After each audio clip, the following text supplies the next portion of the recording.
Hello and welcome to food મંત્ર by Surabhi Vasa. આજે આપણે એક મસ્ત મજાની વાનગી બનાવી લઈએ.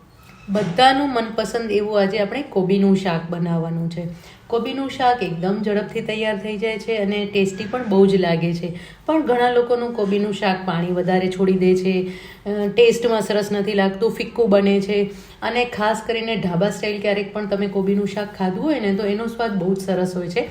તો આજે આપણે એવો જ મસ્ત મજાનો ઢાબા સ્ટાઇલ અથવા તો ઘરે પણ તમે એવું બનાવી શકો છો એવું મસ્ત મજાનું શાક તૈયાર કરીશું. કોબીનું શાક તૈયાર કરીશું. અત્યારે મેં લગભગ વજનમાં 500 ગ્રામ જેટલી કોબી લીધેલી છે અને એને ઝીણી સુધારી લેવાની છે. કોબીને આ રીતે સુધારી લેવાની છે અને તમે જોઈ શકો છો કે એના લીલા પાન હોય એ પણ લીધેલા જ છે, એટલે કે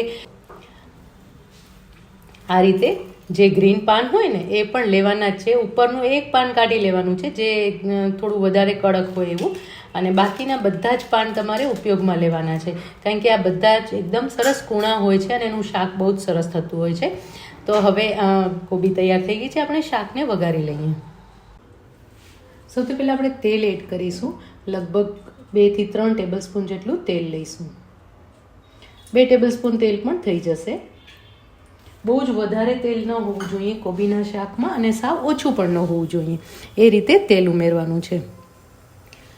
5 ચમચી રાઈ ઉમેરી દઈશું.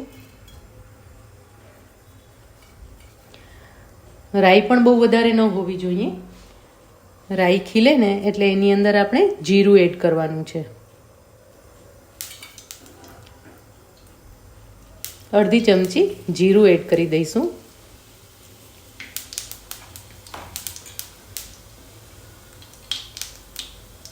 હાફ ટીસ્પૂન હિંગ, 1 ટીસ્પૂન હળદર એડ કરીશું. સાથે લીલા મરચાં અને લીમડો એડ કરવાના છે. અને હવે એની અંદર આપણે કોબી એડ કરી દઈશું.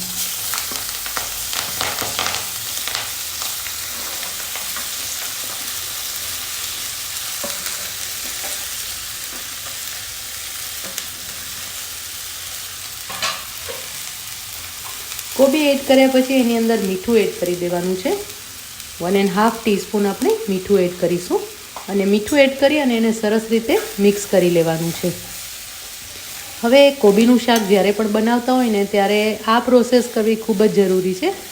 મીઠું એડ કરી અને એને લગભગ 2 થી 3 મિનિટ સુધી હલાવતા રહેવાનું છે. આવી રીતે કરશું ને એટલે કોબી પોતે પોતાનું પાણી છોડશે અને એકદમ સરસ રીતે ચડવા લાગશે. ઘણા લોકો એવું કરતા હોય છે કે કોબીનું શાક વઘારે ને એટલે તરત જ અંદર થોડું પાણી એડ કરી દે છે અને પછી ઢાંકીને કૂક થવા દે છે. એવું કરવાથી શું થાય છે કે કોબીનું શાક પાણી પચ્ચું થઈ જાય છે. પણ જો આ રીતે કરશો ને એટલે તમે દેખાઈ રહ્યું છે ને કે કોબી ધીમે ધીમે બેસી રહી છે અને એનું પાણી છૂટવા લાગ્યું છે, કારણ કે અત્યારે એકદમ સરસ દેશી કોબી આવતી હોય છે અને એ કોબી એકદમ સોફ્ટ હોય છે, કૂણી હોય છે, એટલે એનું શાક બહુ જ સરસ તૈયાર થતું હોય છે. જો આ રીતે મિક્સ કરતા રહેવાનું છે અને કોબી સરસ બેસી ગઈ છે. હળદરનો પણ એકદમ સરસ કલર આવી ગયો છે.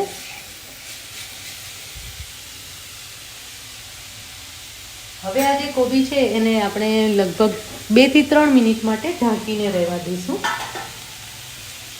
આવી રીતે એક થાળી કે પ્લેટ કોઈ પણ ઢાંકી લેવાનું છે અને એની ઉપર લગભગ 2 થી 3 ચમચી જેટલું, એટલે કે ઉપર આપણે થોડું પાણી એડ કરીશું. ઉપર પાણી એડ કરવાથી શું થશે કે એની વરાળ બનશે અને નીચે પાણી જશે, નીચે વરાળે કૂક થશે, એટલે એના કારણે શાકનો સ્વાદ બહુ જ સરસ આવશે.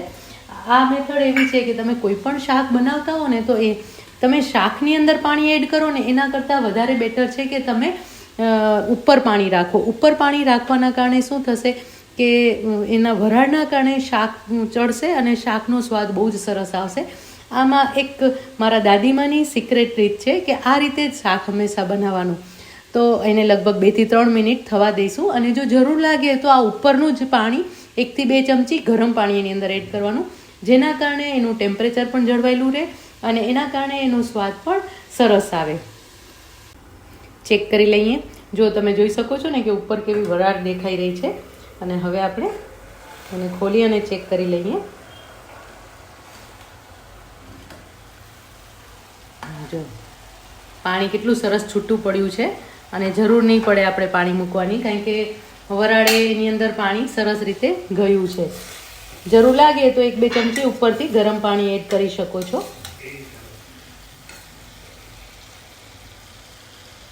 કોબીને ચેક કરી લઈશું. હજી જરાક ચડવા દઈશું. કોબીનું શાક થોડું ચડેલું હશે ને કે ગળેલું હશે તો વધારે સરસ લાગશે. મારા ઘરમાં તો એવું જ શાક ખવાતું હોય છે. ઘણા લોકોને થોડું અધકચરું પણ ગમતું હોય છે, તો એવું પણ તમે કરી શકો છો.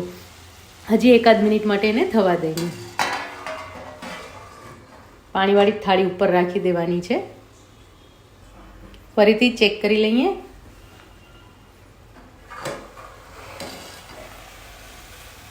વાહ, મસ્ત સુગંધ આવી રહી છે અને સાથે સાથે આમ ગરમા ગરમ વરાળ નીકળી રહી છે.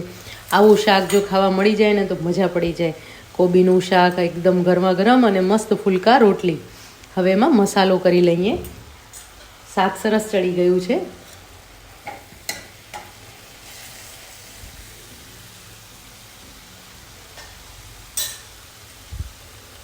ટુ ટીસ્પૂન લાલ મરચું પાવડર લઈશું.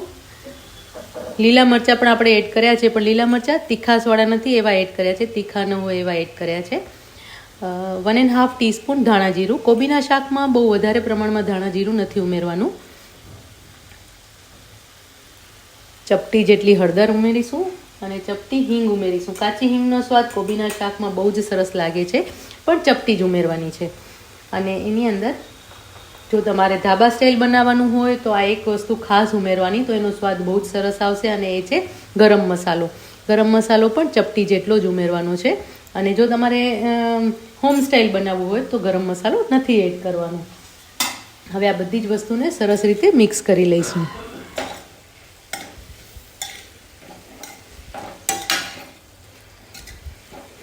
કલર પણ સરસ આવી ગયો છે.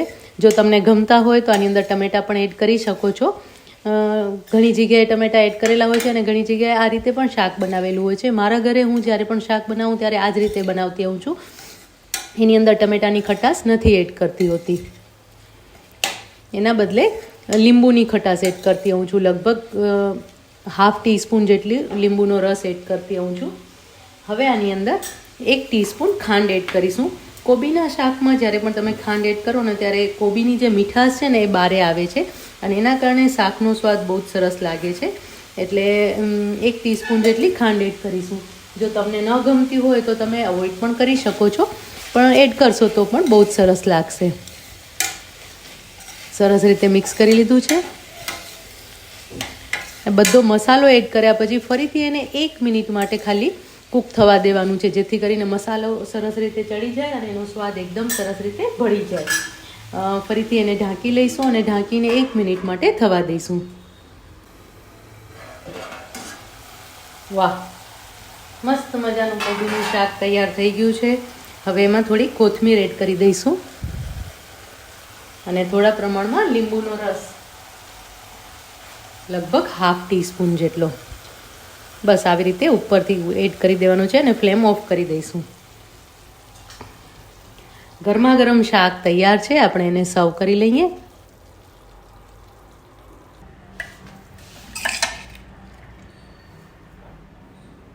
મસ્ત ધુમાડા નીકળે એવું મસ્ત મજાનું કોબીનું શાક તૈયાર થઈ ગયું છે. એકદમ ફટાફટ તૈયાર થઈ જાય છે અને એકદમ ટેસ્ટી લાગે છે. ચોક્કસથી બનાવજો. આવી જ બધી એકદમ ટ્રેડિશનલ વાનગીઓ જોવા માટે ચોક્કસથી મને ફોલો કરજો.